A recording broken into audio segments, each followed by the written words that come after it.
इस वीडियो में बात करेंगे पावर ऑफ अटॉर्नी, जिसे मुख्तारनामा कहते हैं, कि पावर ऑफ अटॉर्नी वाला व्यक्ति को संपत्ति बेचने, संपत्ति की रजिस्ट्री कराने का कानूनी रूप से अधिकार होता है या नहीं होता है और कब यह हो सकता है।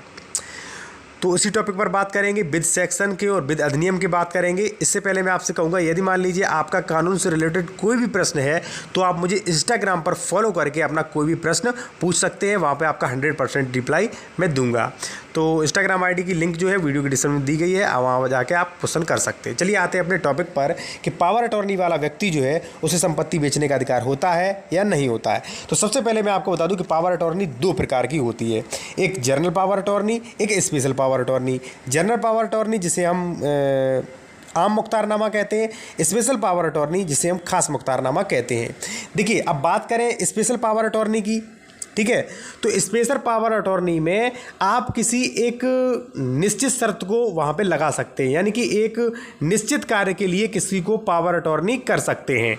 मैं आपको एक अच्छा सा उदाहरण दे दूं, जैसे मान लीजिए आप कहीं विदेश में रहते हैं, या मान लीजिए आप वृद्धावस्था है, आपको आने जाने में दिक्कत होती है और आपका कोई घर है, तो उस पर कोई भी केस चल रहा है, कोई भी कानूनी कार्रवाई है, आप नहीं आ जा पा रहे हैं, तो आप वहाँ पे स्पेशल पावर अटॉर्नी आपको करनी होगी। स्पेशल पावर अटॉर्नी में आप किसी व्यक्ति को नियुक्त कानूनी कार्रवाई के लिए, सिर्फ और सिर्फ कानूनी कार्रवाई के लिए नियुक्त कर सकते हैं। दूसरी बात, अगर मान लीजिए आपका कोई घर है तो आप रेंट संबंधी यानी कि किराया संबंधी देखभाल नहीं कर पा रहे हैं उसकी, तो आप स्पेशल पावर अटॉर्नी करके किसी व्यक्ति को यह अधिकार दे सकते हैं कि इस घर का जो भी एग्रीमेंट है, किराया उठाने का जो भी अधिकार है, किराएदारों को निकालने का अधिकार जो है वो इस व्यक्ति को दे दिया, इस व्यक्ति को पावर अटॉर्नी कर दी गई है, ठीक है।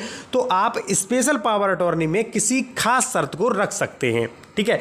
अब अगर बात करें जनरल पावर अटॉर्नी की, तो जनरल पावर अटॉर्नी में कई शर्तें रखी जा सकती हैं। देखिए जनरल पावर अटॉर्नी में व्यक्ति को वह संपत्ति बेचने और रजिस्ट्री करने का भी अधिकार दिया जा सकता है, लेकिन स्पेशल पावर अटॉर्नी किसी एक कार्य के लिए यदि आप किसी को नियुक्त कर रहे हैं तो वहां पे आपको स्पेशल पावर अटॉर्नी यानी कि खास मुख्तारनामा करना होगा।